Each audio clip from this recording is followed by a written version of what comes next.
Hi, hello. Um Nice to see you here with me. Thank you for joining me. This is the start of a workshop to try to pass the knowledge of basic concepts of astrology in order to one be able to read its natal chart, but like very basic, very in the beginning. And even though it's in the beginning, this is already very meaningful because this will already give us a lot of base. And actually, when I studied it, this was also the beginning of my studies. So if this was a one whole year sequence, I would be starting at this point precisely as I have started in my personal astrology university. Um, I would like to give this heads up first. The thing is, because I don't want it to look too academical, I was trying to start this PowerPoint presentation because I thought this was going to help.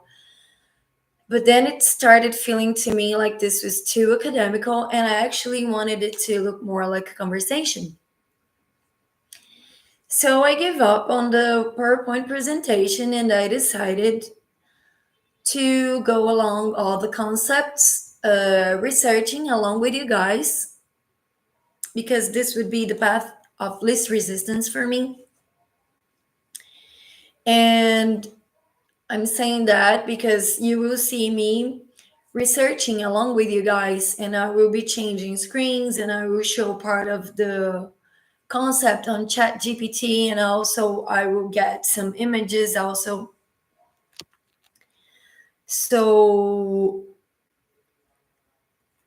you can actually expect this to be very a little bit informal because this is not like a work set it up to only pass you content. So I will explore it kind of philosophically too and mystically too. And we will be able to see a range of interpretations that we can tap into when we're reading it. Now, the thing is, oh, but if you're researching it on the internet, maybe the content and blah, blah, blah. No, the content will not be bad. It's a good content. And I know it because when I researched it and I read about it, I can see that the concepts are the same that I had at university. And the thing is, all the material, they are based in fixed concepts, okay? The planets have the meaning of each planet, the signs have the meaning of each signs, the houses has the meaning of each house. And there are a lot of astrologers, very well concepted all over the world, and they already set some materials around all over the internet, which gives us a base to have very good content, whether I'm researching it with you guys on the internet or not. What could be the difference of this to a course, in a specific course? The thing is, I'm not the most disciplined person to motivate myself to keep studying by myself. So I like having tutors and teachers because by following the path of any course or anything, and the fact that I have to go somewhere and I will watch someone else's explanation, that brings to me the discipline that I like. So, what makes the difference from that between the course and what we're doing here? The thing is, as I said, the concepts are fixed. Whatever a planet means, it already means that. It won't be changing because of the means you're using to do your research. The only difference of it is in a course you have with limited concepts with limited amount of time to study. But astrology is this is eternal study, right? Because you have so many variations possible that you shouldn't be held only to what's taught in the courses, right? So when we're doing our research by ourselves, And looking specifically for the things we want, we can go so deep into it that it can be even a bigger and better study. Not diminishing any course or any university, because my university was really good. And I think that just the basic is a 3-year concept course to pass through the whole concept of astrology for reading a natal chart. And you have that, but you can also do some other specializations, right? And in this case, what we have in here is that we can already learn very deepened knowledge for the very beginning of it. So we don't have a fixed content that I have to fulfill from the beginning until the end in one specific hour. No, we can go really deep into it, okay? We can go like very detailed study, see other combinations, what are the other characteristics that can give us even a bigger portal to read another chart, because reading another natal chart can make you open this portal to intuition, to call for more information from other realms, because you're tapping into spiritual realms when you're touching spiritual subjects like a natal chart and astrology, of course. So this is good, okay? First of all, if you're watching this, that means you're a membership. So thank you for trusting us. And I'm really glad that you stopped by here to learn a little bit more, because this is part of what you're getting. And I hope to be very inspiring. And let's make out of this a conversation, so you can at any time place me your comments or look me up in Bueno Astral on Facebook, so you can look me up for a more direct reading to your personal natal chart.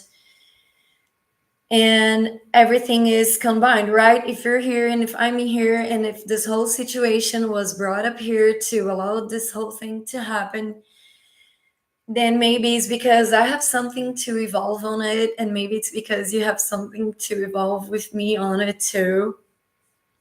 And I always tell people, please, you don't need to trust me. Don't need to trust me, okay? If you want to see the value of my thoughts and the value of my ideas and of what I'm passing through, you can research for everything that I'm saying later, okay? So you can know the same things by yourself. But thank you for trusting us and being here with me. This is very pleasant to me. Now, after this very huge and long introduction, let's start, okay? I will go with this content until I get to and not feel so tired, because we should never tap into spirituality feeling tired, because spirituality takes a lot from our energy, because we're all channeling another channel of energy. So that takes a lot of my energy. And I will later continue from where I stopped. Okay, so this is just the beginning, and remember, we will have more of it. In this point, from this moment on, I will, excuse me, I will start the research on the internet with you guys, but I gave myself some topics to remember what I want to go through. Even though I gave myself 4 topics, which are signs, houses, planets, and elements, I can already begin by saying that houses and signs, they are ruled by planets. So the same meaning of a planet can be used for the characteristics of the signs and the characteristics of the houses.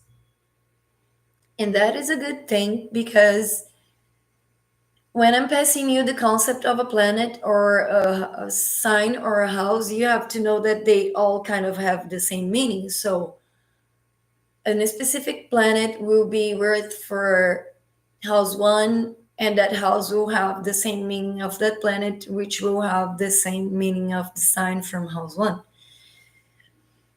So the good thing to keep remembering about all this is the house, what is the zodiac sign that rules that house, and what is the planet that rules that house, because that same meaning will be repeated for sign, house, and planet. I hope I got that clear. And I also want, in this study, I also want to go far enough to make comparisons with mythological stories, because all this subject was mirrored in that. And by taking the mirror from the mythological stories, we can enhance our knowledge to make bigger comparison with new related, not new related concept, but enhanced concept when we want to read for someone. Because, for example, Aries and the planet Mars and the house one, they all are talking about new beginnings and new projects and new ideas and everything new because it's the beginning. But when you read it for a person, you could be talking about this new struggle that the person is going to face, or a new project that the person is thinking to start, or a new study, or whatever, okay? The more you get to study about this, and the more open-minded and the more information you gather for each concept, the better can be your reading. So now, second try, after the second after the second introduction, let's go, okay? So I will use this website to show you guys an astrological natal chart. I will use my own because a natal chart can be very private, okay? And even though I have read for like more than 100 people, because the number of people I get to read for is already filled a long time ago, because this page for me only restricts it to 100 reading, 100 personalities for people. So now I'm already facing the time that every time I read for someone new, I have to take one person off my list and put a new person. But I wouldn't use anyone else's natal chart because this can be very private. So I'm gonna use my own as an example, okay? And this can already be very enriched and very detailed and very helping to pass concepts, okay? I will show you now by sharing my screen. I will be here in the corner somewhere, very teeny tiny, but I'm here with you.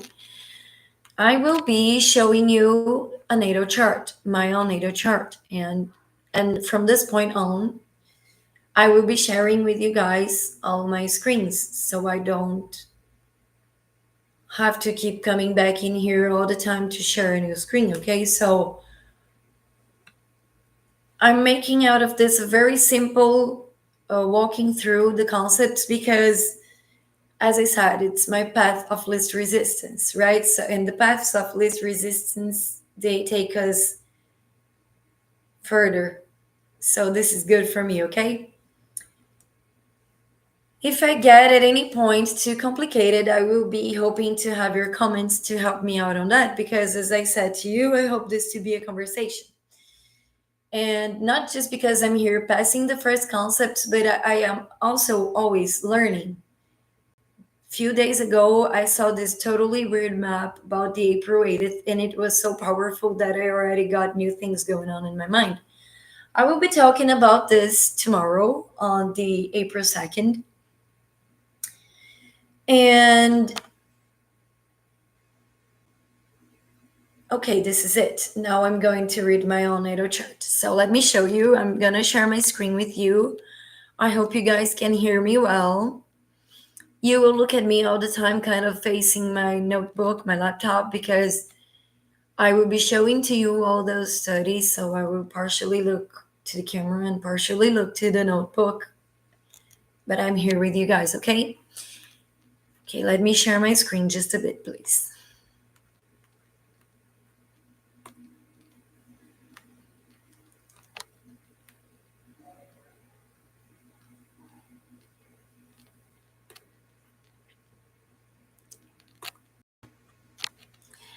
I like this part where I'm appearing repeated. But now let's face the study, okay? So this is my natal chart. I'm using this page because I have been using it since the beginning when I started my studies back in 2013. And I like how much information it brings along, okay? So I will show you general concepts of it. Here you have the Natal mandala, which is the drawing that will teach you about all the personalities, the houses, the signs, and the planets. In here, those teeny tiny symbols, we're talking about the symbols of planets. We're gonna go through all those symbols, don't worry.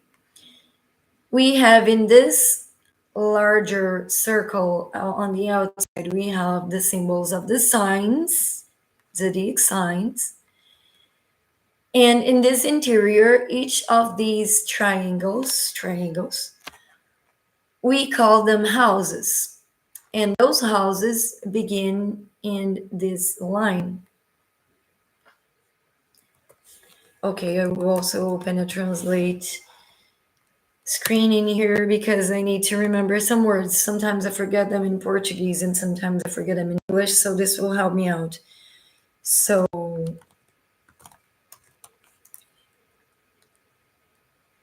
yeah, cusp. This cusp, I hope I'm saying it correctly. These lines, they indicate the beginning of the house. So, house one starts in this line, which is called cusp, as I looked up in the translator from Google. This second cusp is where starts the second house, and so on. Here starts the third, fourth, fifth, sixth, seventh, eighth, ninth, 10th, 11th, and 12th. Here we have a small presentation on which are on which degree are each sign starting, okay? And this green column here is talking about today's transit. Today's transit, we're actually going to look on the April 8th, which I'm going to release tomorrow because today is April 1st. But today we're not going to use it, okay? Today we're going to focus only in the beginning. So just for now, we're putting off the current transits, which means the sky as it is today. The sky as it is today would be this green part, which is in here in the degrees of each sign. They're also marked in green, but we're not going to use it today, okay? So, close the ad. Okay. In here, they're talking of how many signs are in cardinal, mutable, or fixed signs, and fire, air, earth, and water signs. This is important, but later when we are already a little bit more familiarized, because this is an accountability to make.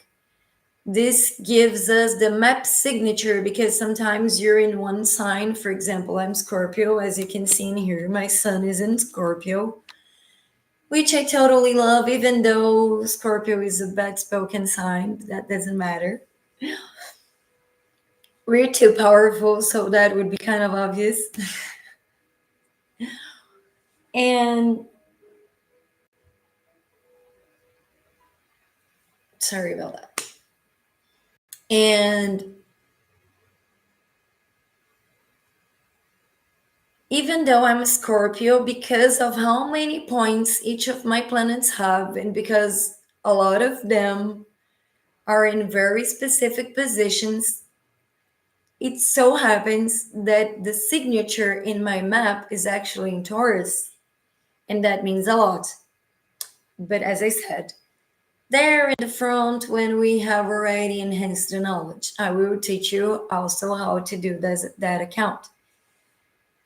Excuse me for a bit because I'm gonna put off the sound in my notebook because otherwise it could be getting in my way for this really long time as people keep calling me. Just a bit, please. So, still learning how to work this thing. Yes, good. This is the perfect test.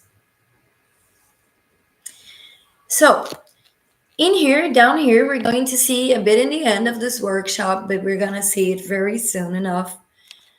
The aspects, those aspects, they're talking about which planets are helping other planets. And that is based on which elements and the angle among one another they make between them. Because, for example, if you have too many planets in one sign, that's not so helpful. But if you have one planet in one sign, which is in one of the elements, let's suppose water, like my element.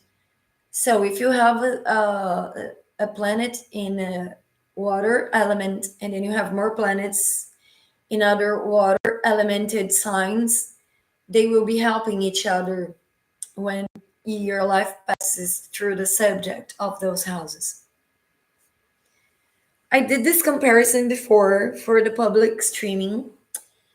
But the live had only one half an hour, so I couldn't pass away too many concepts. So I will explain this in here.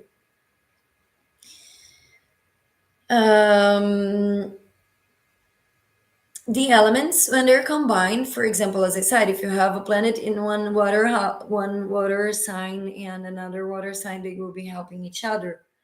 And the elements will tell you what is the type of energy worked. Also, each let me do you this small comparison metaphor. Okay, let's compare it to a theater. So the house would be the subject, the thing that you're going to discuss. The sign is the energy throw on that scene, which means the climb, the mood. And the planets are going to be how you're gonna act on it, how you're gonna feel, act, and think about it, on how you're gonna plan to do your next moves about it. So the house would be the subject, the theme of the theater. The planets would be talking about how you're going to, what is the name of that in Portuguese? What is the name of that in Portuguese? Roteiro. Roteiro, just a bit. Roteiro. Roadmap. Okay. The the signs, so the houses are the subject and the theme. The planets will give you the roadmap, how you're gonna face the subject, what ideas and actions and thoughts you will have about it and feelings. And the sign tells you what will be the mood in which all of that will be told to you in the theater. Okay, so this is a small comparison for you to understand why, even though they have the same themes, the same meaning, between each house, each sign house ruler, and each plane sign house ruler, planet sign house ruler. Because they move, right? You can have planets going everywhere. So it's a good thing that the meaning is spread between three concepts: the signs, the planets, and the houses. Okay. So let me go with you on this. I got this chat GPT meaning for detailed meaning for each sign. I'm gonna start with the sign because even though starting by the house is a good idea too, the signs is what is most spread out there. Okay, if you're going to a page, a website, and you want to read about your sign, they won't be really talking about the house. They won't be really talking about the planets. They will be talking about the sign. So when you go out there to the pages and ask, oh, what is an Aries like? What is his personality and behavior like? Oh, so they are very fightful people. they have this bellic force and strength that makes them be able to fight for their ideas and all of that. So when you go there reading, they will be talking about the main characteristic of the sign. And why is that? Because the sign has the same meaning in the house and in the planet. So this would be the most basic concept because it would be already repeated from the house and from the planet. And they can't really go way too detailed when they're talking, when they're trying to talk for a general public, because if they go too detailed, they would not be able to talk about specific maps. So what they usually work on with is the general energy of those three concepts. Now, I'm gonna start in Aries because even though it's for me in my eighth house, in the astrological chart, this is actually the first house. Could it be a good idea then to put it one by one? Yeah, so maybe I'm gonna use today's map. Okay, I'm gonna use today's map. Let's go through today's map. That's going to be easier. Add a new person. So okay, today's map. Event or other better event. Today is okay. April 1st. I think you guys are an hour before me, right? So I'm gonna use the hour you guys are in. Oh no, honey, this is the year. Sorry. So or it is 15 now, 34. If I'm not mistaken, you guys I think are in California, so I'm gonna use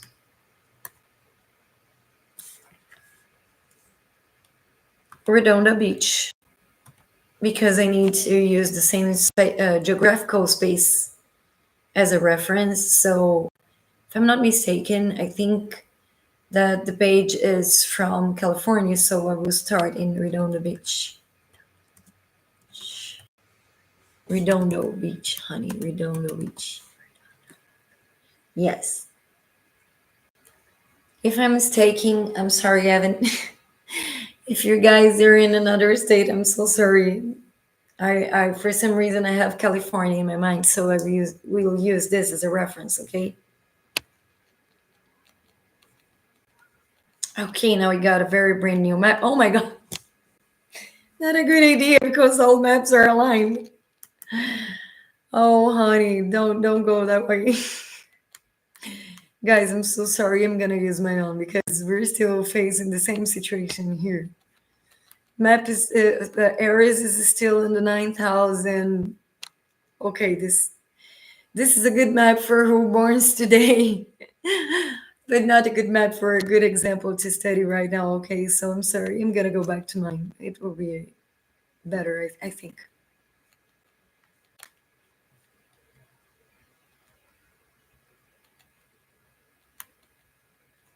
Okay.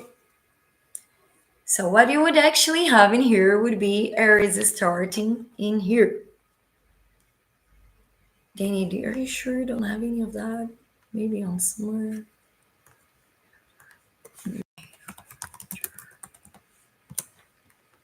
Images. Good. A very simple one because I don't want to make any confusion. Mind confusion.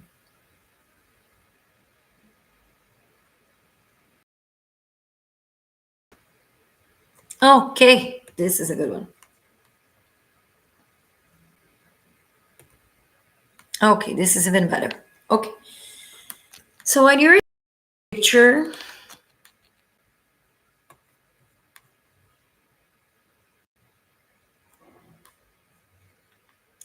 I'm gonna make it bigger to be clearer in my screen. Okay. Okay. So what you would have in here is Aries represents the house one. Taurus represents the house two. Gemini represents the third house. Cancer represents the fourth. Leo represents the fifth. Virgo represents the sixth.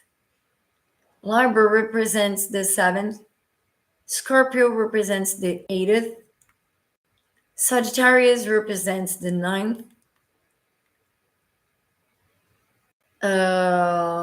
Capricorn represents the 10th house. And Aquarius represents the 11th. And Pisces represents the 12th. In here, you will also have a planet for each one of them, okay? Do you want to do this live, Danielle? Yeah, this could be a good idea to keep it in memory. Okay, so go ahead. Astrological mandala.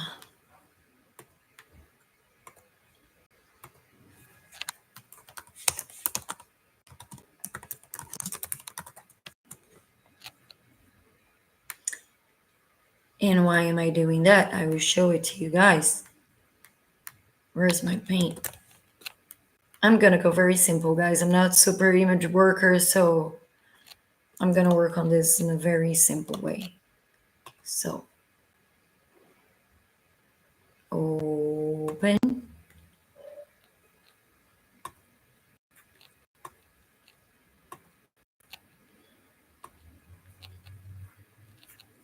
And zoom. And why am I doing this? I will tell you. I wish they had smaller zoom, but they don't. Okay, this will be a good way for me to also show you guys the representative planets, okay? So I will go back in here. Let me get this teeny tiny fella, which is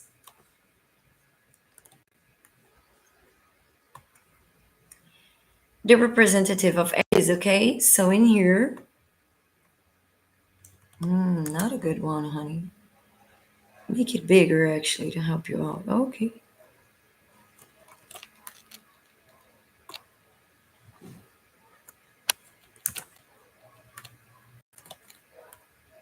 I hope this gets clearer, okay?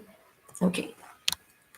So in here you have Mars is the planet representing house 1 and Aries, okay? I will do this image relation right here online with you guys because I think this will be a good way to memorize this, okay?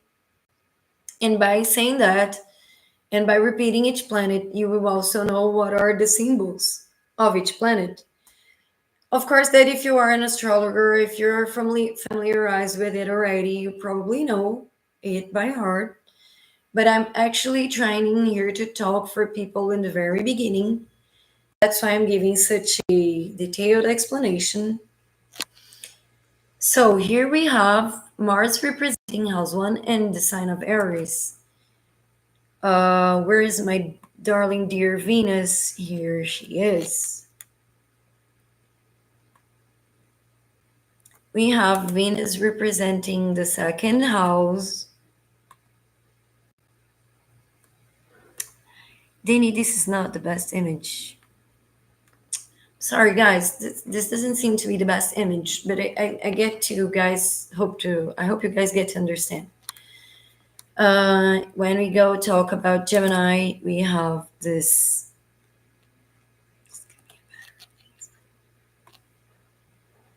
We have this, which is Mercury.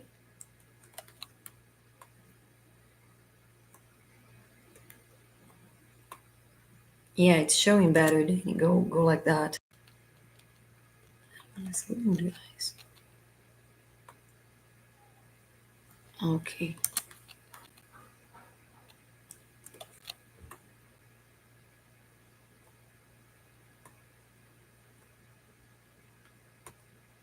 And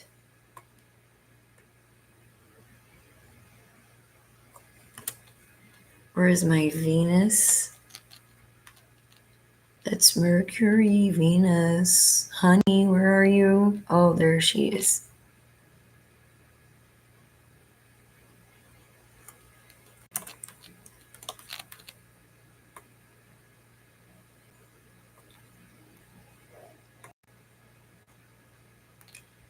Okay.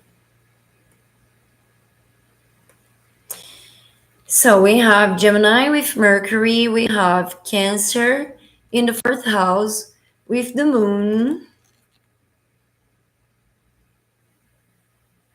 Unfortunately, in my map, the moon and Mars are a little bit together, so this is why you will be seeing this little arrow in black here because it's the end of the symbol of Mars. I hope that doesn't get in your way to understand it, but this is it. Moon represents the fourth house and the sign of Cancer. Leo is represented by your great majesty, the sun.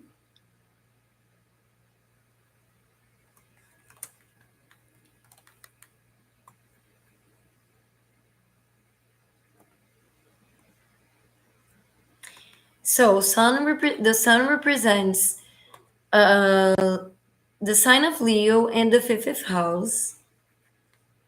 Now we're gonna have a repetition here because Mercury also rules Virgo.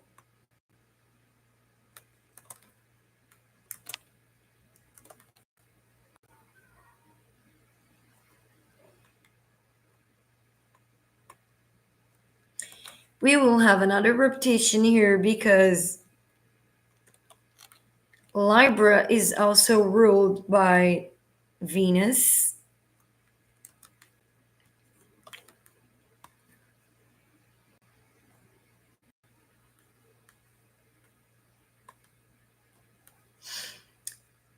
Um,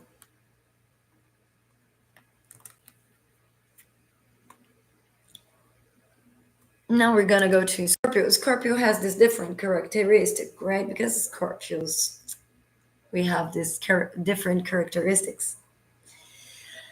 And the difference is in Scorpio, we have two rulers. The first ruler from Scorpio is Mars from old ancient astrology.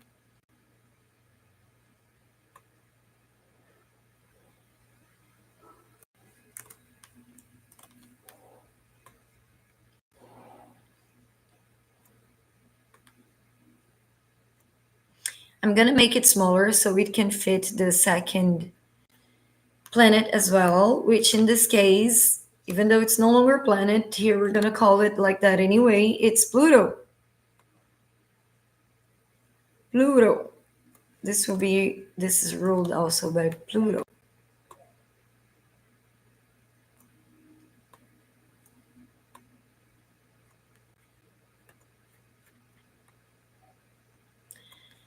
The ninth house is ruled by Sagittarius, which is ruled by the planet of Lucky.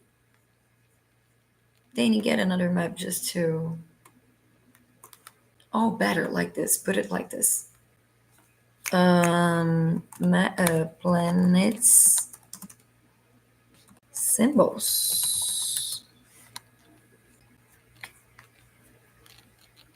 Yeah, this is a much better one. Okay, so would you guys want the reading right along with it? No, otherwise I would have to start it again. So let's keep it from here.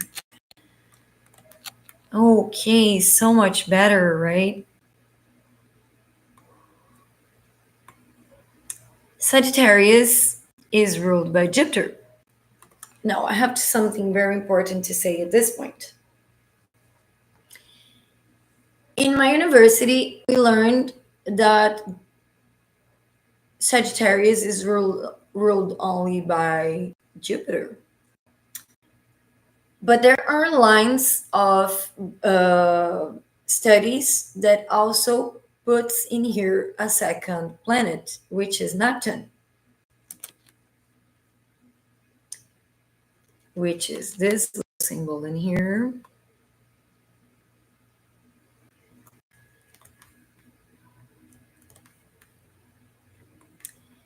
We're going to keep both of them in mind because this is going to actually be useful for us relating all the concepts that they're talking about together, okay?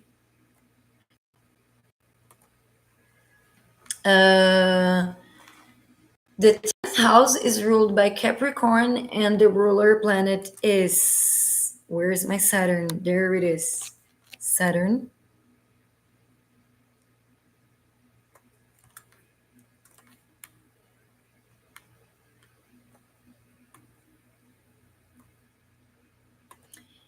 The 11th house is ruled by Aquarius, and it's also ruled by the big messer up, which is, where? Oh, the symbol is a little different from what I'm used to. Interesting. This is being called in here as Uranus, but actually the symbol I'm used to for Uranus is this one. Okay, so I'm gonna use this, which in black is going to be this.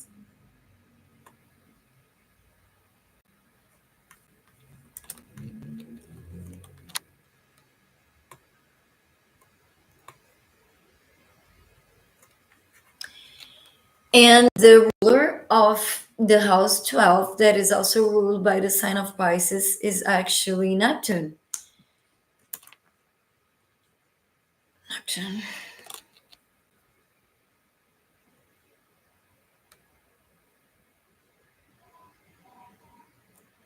Okay.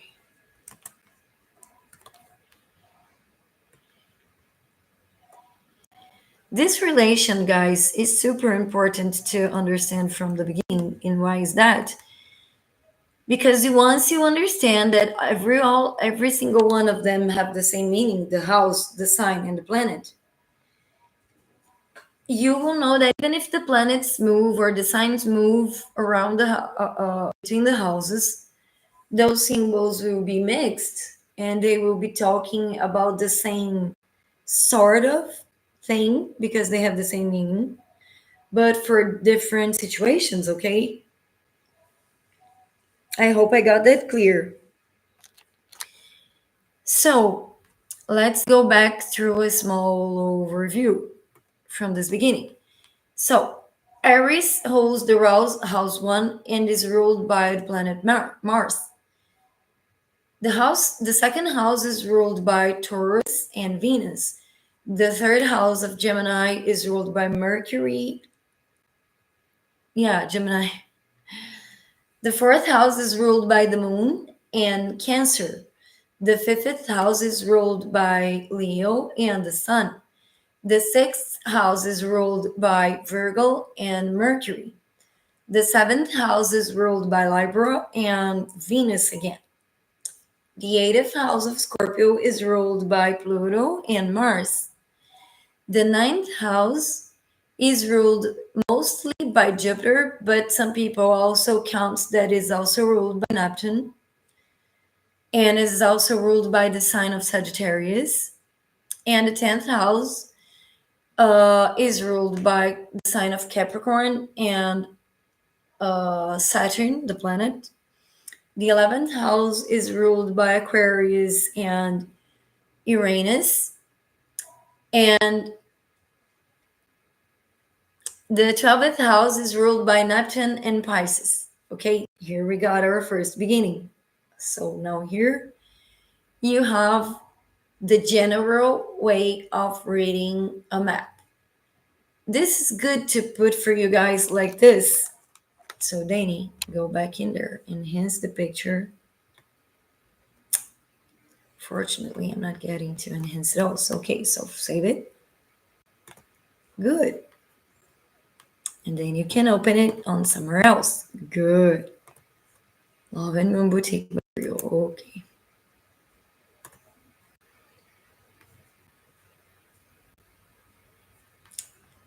And now I get to enhance it as much as I wanted to. Okay. Why did I put it like this for you guys? Because it's like this. If you see my map, the house of air, the sign of Aries will be in the 8th house because of the hour and the city I was born into.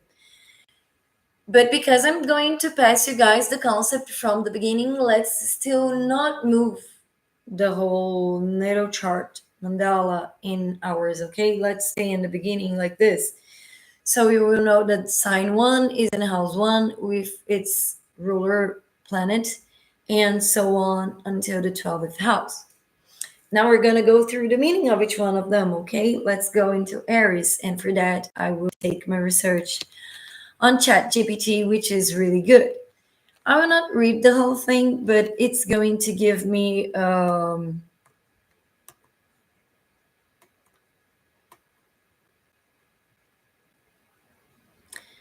place to start from.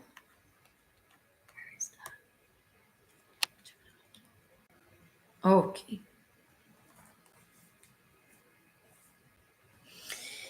Yes, it is true. Aries individuals are known for their energy and their leadership, and they can also be the pioneers because they're representing the beginning. Uh, because they have a lot of energy and because they rule the concept of I,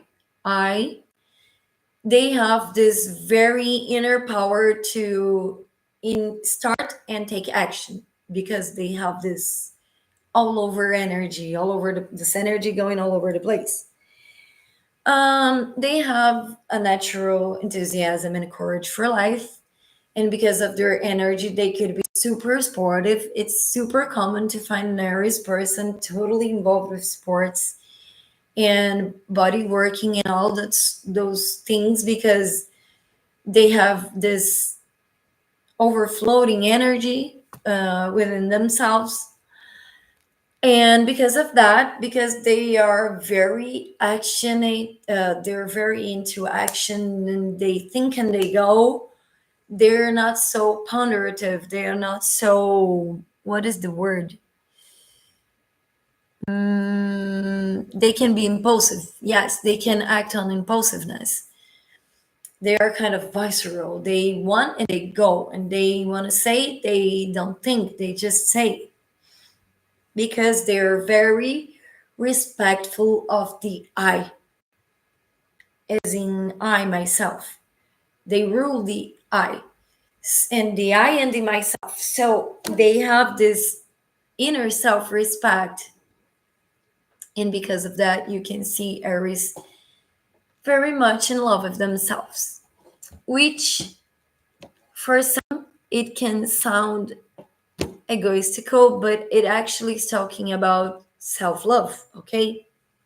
So let's not make judgments or early interpretations here. They just have this natural inner capacity for self confidence. They respect themselves a lot, their thoughts, their ideas. And because of that, they just follow their flow, which is a Portuguese expression here in Brazil. They are competitive and they love challenges. And something that can really bother Aries is losing a competition, or when they're not. Maybe they are even good for a challenge and they're fulfilling that challenge, but if in their evaluation they're not feeling so good about their results, they can be very self-judgmental too because they want it better, and I want it better than the previous time, and I want it better than anyone else's, and there is all this feeling of let me try to make the best. um because of that, they are also impatient, and because they're ruled by the bellic force of Mars, they can be a little fighty and irritated. And they, because this agitation and because they can move a lot of things all at once and multitask, they can be a little bit frustrated when they're not feeling like accomplishing something, when they're feeling that the progress of what they want is going too slow. So um not winning a competition can lead them to this bad mood of frustration, and also because of this will to respect themselves, they can be very saying things right to your face, and because of that they can be very honest.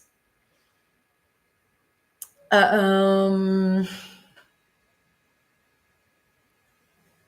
Yeah, because of that, they kind of can hurt others and not worry about it because they will respect first themselves. What can happen in here also,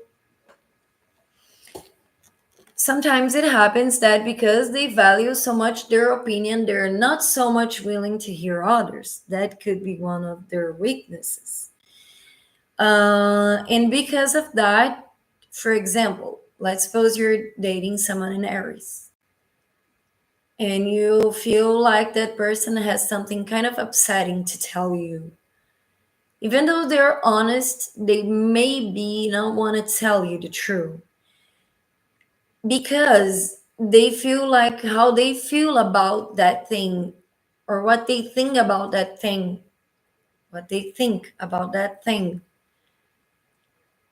maybe makes you disagree to them and they will not hear your opinion first than theirs unless your opinion really touches them into their own concept, and if it makes a lot of sense for them, they maybe are not so willing to listen to you, and maybe they won't be willing to tell you the whole truth because maybe they will know that you will react in a way that they will feel like it's bad for them and they don't want to go through this because they have this a lot of I want to feel good.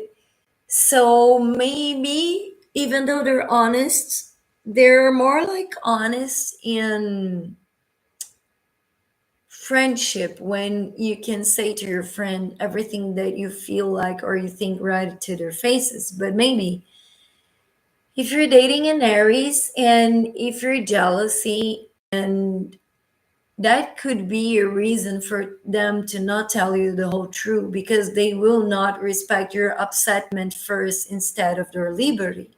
So liberty, freedom is very important for them, and they will not authorize you to partake on it, to try to manipulate them or make your opinion come first in order for them to not act as they want to act on. Okay, I know that this seems bad, but I'm actually throwing you the concepts of what is real. uh from their perspective, this seems like protection. Okay, from their perspective, this seems like I'm gonna protect you from this part of me that maybe can hurt you. And because I don't want to hurt you, maybe I'm not gonna put this part out there. Other people will be able to see it, but I'm not gonna throw it in your face.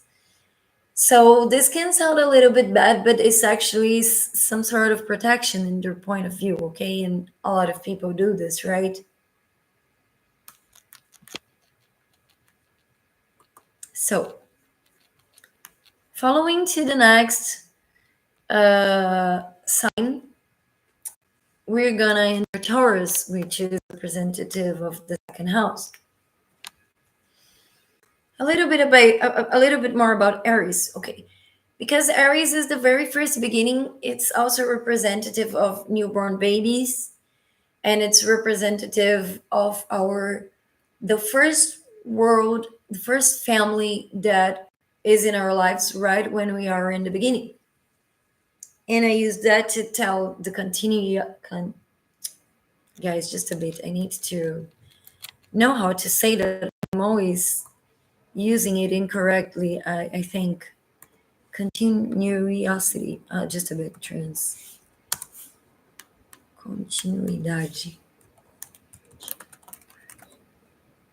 Continuity. Thank you, Google Translator. Continuity. So I said that because I'm gonna use for the continuity to the other signs. Okay, now Taurus, he's the second phase of it. So it is yet about when you're this teeny tiny kid, maybe around 2 to 3 or 4 years old. And because of that, we're talking about the very intimate family. So our brothers and the house family. Okay, so it's about the family that lives with you when you're around 2, 3, or 4 maybe. And the second house, ruled by Taurus, is representative of comfortableness, search for beauty because of Venus, a little bit of politics trait in when dealing with others, even if it's friends or a girlfriend or whatever, because they don't like to be rude. They're very politic and they're very socially delicate. They are very socially, how can I say, concerned of other people's feelings, reactions, and they don't want to overwhelm or burden the mood of anyone. So they are delicate. They have this Aphrodite delicacy when dealing with others, okay? And because they are ruled by Venus, the Aphrodite, they are representative of the beauty of art, the search for good food, good relationships, good house decoring, good, okay, so everything that looks good. They are very attached to that. They are very, beauty is really important for them. But remember this, beauty not as when we're talking about people who follows magazine covers, not that kind of beauty, okay? Beauty is a concept very intimate, because what could mean beauty for me could not mean beauty for someone else. So what happens is that when you're talking about this search for beauty, it's we're not talking about the worldwide concept of beauty. We're talking about their intimate search for beauty and the other planets in the positions in which they will be, and how the signs will be positioned in, well, along with the other houses, will kind of show how will be each sign search for beauty when it comes to the second house of Taurus. And they also rule the properties for investment. So financial life is ruled in here in the second house of Taurus. So Taurus also is talking about, okay, they are ruled by Earth and they're fixed. And I'm saying that because that literally means that they're super materialistic, okay? Guys, please don't understand this as judgmental at all. I respect any sort of personalities. All of our diversities, they're very necessary, okay? So when I am talking about this, that they are materialistic, is actually because they're concerned about comfort. They want to feel that they're in space with a lot of comfort, a lot of beauty, a lot of beautiful art that satisfy their eyes and their perception. Um, because of that, they need to rule money, because they need to have this very comforting house or comforting space, this very comfortable car, this very comfortable couch, and it's because of that they're very realistic. And also because of that, they really need stability. And even if stability means kind of changing, but still they need to feel like financially safe. Even though we know, right, we do know that not feeling financially safe could feel bad for anyone. Nobody likes to feel financially unsafe, right? But Taurus is actually the part of your map that will tell you how you are going to search for this, how you're going to work on this, and how you are going to face this, okay? So in this point, when we're gonna read a natal chart and we're going to talk about finances, we're going to have this very big eyes in the second house of Taurus, and where is the position of the sign Taurus. And when I'm talking about position, I'm talking about this teeny tiny symbol in here, okay? So besides that, what I got in the research, believe me, the research is good, is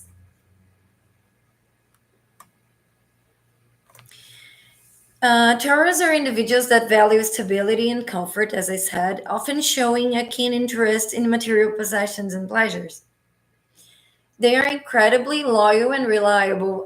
Yeah, they're good for work too, making them excellent friends and partners. However, their love for routine can make them a little bit stubborn and resistant to change. That's true. Because they're looking for this stability, and because their house is like this kingdom for them, even though house is actually ruled by the fourth house of Cancer and the moon. The place where they are feeling like home, they have to make it totally comfortable, and they like being there. They are what we call here in Brazil as caseiros. Caseiro, housemaid. Yeah, by that I mean someone who really likes to be in their own house. They really like to spend time in their own house. They may not be too adventurous. Okay, you can find a Taurus adventurous in there, but his map will be dealing with adventurous in many aspects and many characteristics of the natal chart. So when we're talking about Taurus, we're talking actually about calmness, maybe talking on a low voice. They have this calm and steady frequency going on with their energy. And what else was in the research? Let me get a bit more to remember more things. Um, they have a deep appreciation for nature and beauty, often finding solace in arts or natural settings. This is true because they're ruled by fixed earth, which is a representative of stubbornness. This is not a lie, this is true, okay? This they represent stubbornness. They also like to resonate with nature. The more that they are in the middle of nature, the more they get their emotions in balance because they are grounded in strength and in reality and the majestical force of nature that they also carry on them.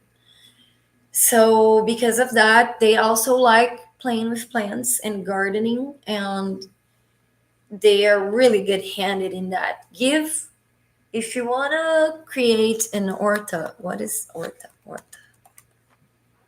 Vegetable garden. If you want to create this vegetable garden, or if you want to create this fruit garden or something like this, you should totally give the job to a Taurus signed person because it's impressive. If you look at a garden made by any other sign, and if you look by a garden touched by a Taurus person, you will see, your eyes will realize, it will be perceptible that the Taurus garden is all flourished and is all blossoming and the leaves grow bigger and the plants go bigger and the trees seem stronger. It's impressive. They have this inner natural capacity of working with gardening and earth related subjects. Okay, now going back to the third house. Sorry for that, guys. Third house of Gemini ruled by Mercury. Oh my god, guys, I don't know if because in my map Mercury is super strong, because Gemini is in my 10th house of success. Okay, so Gemini means a lot to me. Even though they're air and I'm water, and hypothetically, those elements, they're not so well combined when they're together. I like 99% love Gemini. Rarely there is something that I dislike about Gemini. That's why I'm giving it 1%, but I have nothing. Okay, maybe I have this little thing about them that I would tell, which represents the 1%, but I actually love Gemini. They are intelligent, they love diversity. When it comes to curiosity subjects, it seems like they know a lot of everything. It is also talking about the fact that because they know a lot of everything, they know it a little bit in the superficial level, because Gemini represents the first school, from, let's say, from first grade to fourth grade, and this is the beginning of the knowledge. This is the beginning of the teachings at school. So the basic concept, not the enhanced and deepened knowledge that will be in another house, which we will talk about later. But here we're talking about the diversity of subjects and the fact that they know a lot about a lot. They will stay kind of in the more superficial level of knowledge of everything that they like to discuss about. Not that it would mean that they are superficial in their minds. That's not what I'm saying. Because if you take a Gemini to a chat, and if you take this Gemini to a deeper, meaningful chat, you could have a partner to talk about something for hours.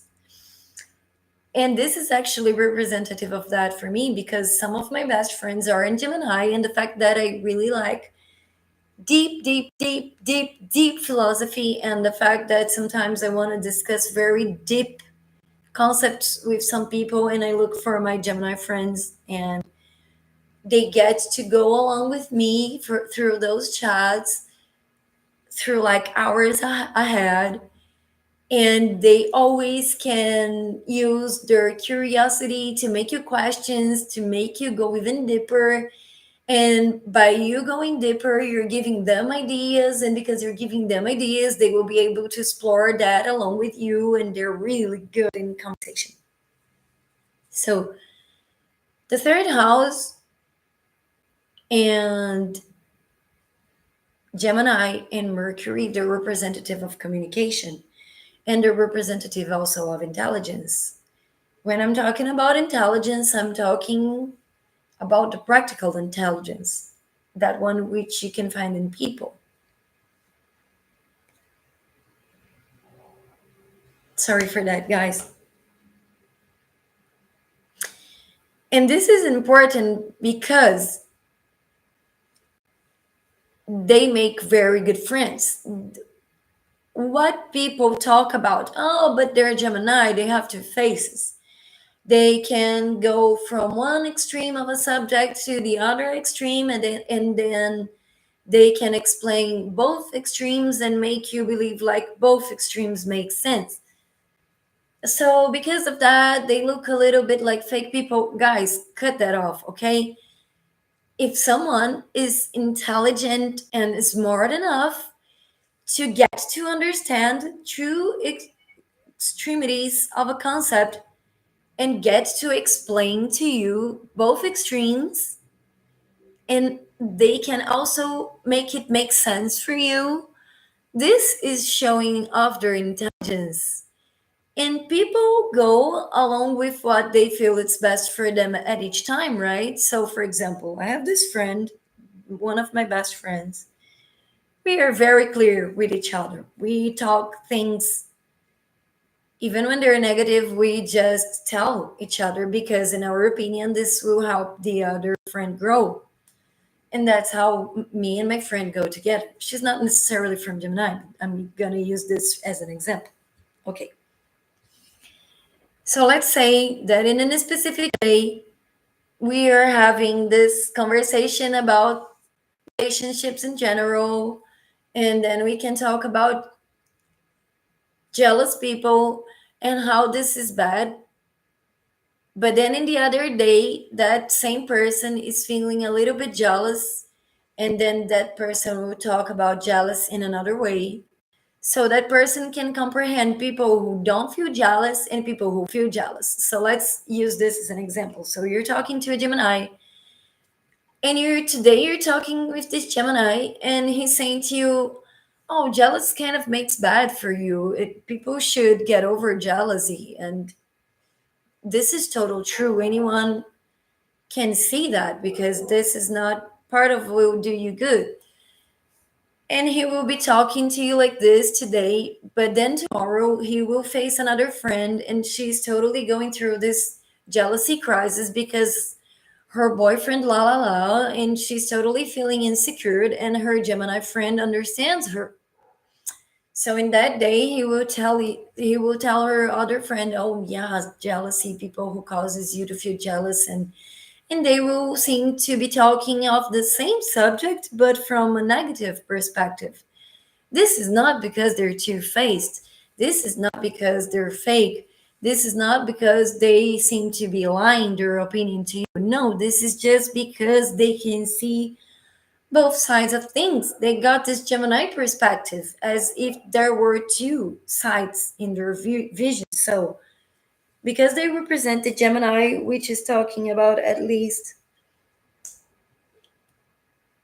two brothers or two sisters born in the same moment, they have that going on in their mind. They can have two opinions going on at the same time, and they will express what is what makes sense for the subject in the moment that they're having. So they totally can do this. I have seen it a lot. Gemini people, they can put a concept to you and explain to you one extreme side of it, and in the next minute he can explain it to you from the total other side of the perspective.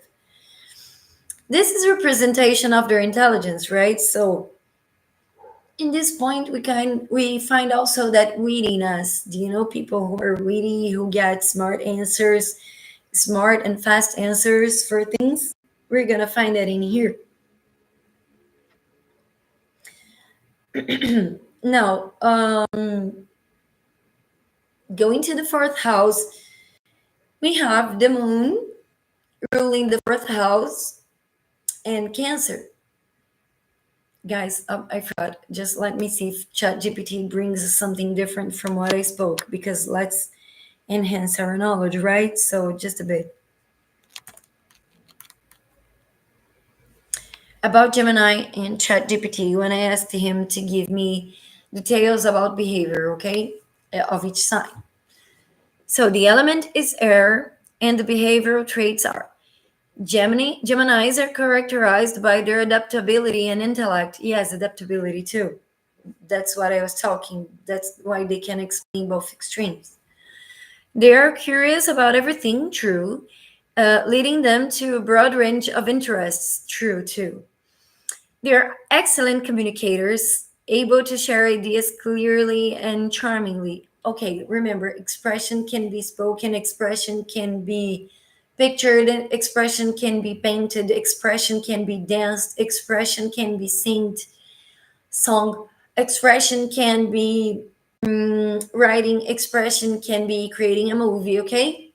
Let's When we're talking about communication and expression, let's leave our range really wide open, because the way that they will choose to express themselves will be appearing along with other configurations from their natal chart. So, continuing here. They are able to share ideas clearly and charmingly. However, their mind can sometimes race ahead, leading them to seem scattered and indefensive. I'm sorry, indecisive. Yeah, yeah. This is a lot spoken about Gemini too. They can make up their minds. They can make good decisions. They can make fast decisions because they can ponder a lot. They can ponder exists in English just a bit. Ponder, yes. They can ponder a lot, and sometimes they have to make choices, but between those choices, both of them have so many good things between each one of them that he can make up his mind, so he would try to deal with them both. Gemini's love for variety can make them seek constant change, sometimes to the point of inconsistency in their actions and commitments. Yes, I have already faced that too. Gemini, they can go through these variations of beliefs, which is good because that means they're not tied to one trend of thought and belief.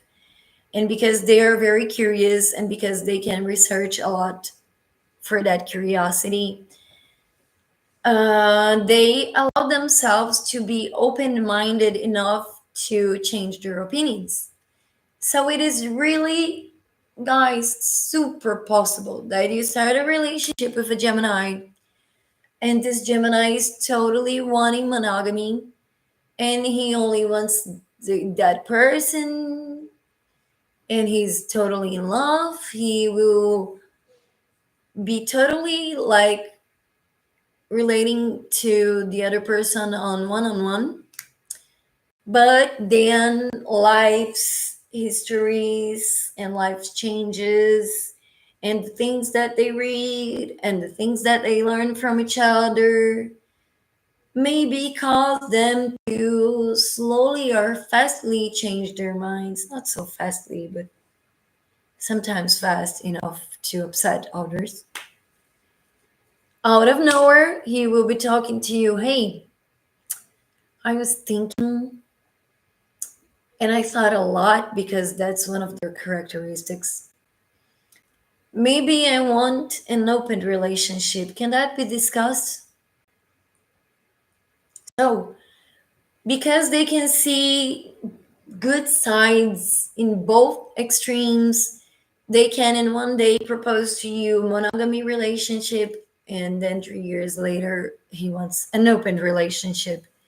That doesn't mean he doesn't want to be with you. He's just trying to tell you that he wants to try a new way to live with you.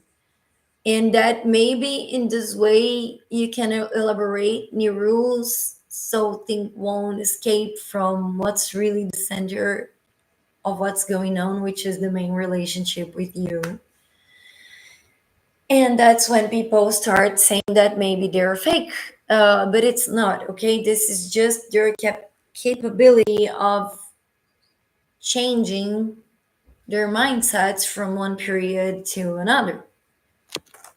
So I will be right back to discuss from Cancer Room. Just a bit, please.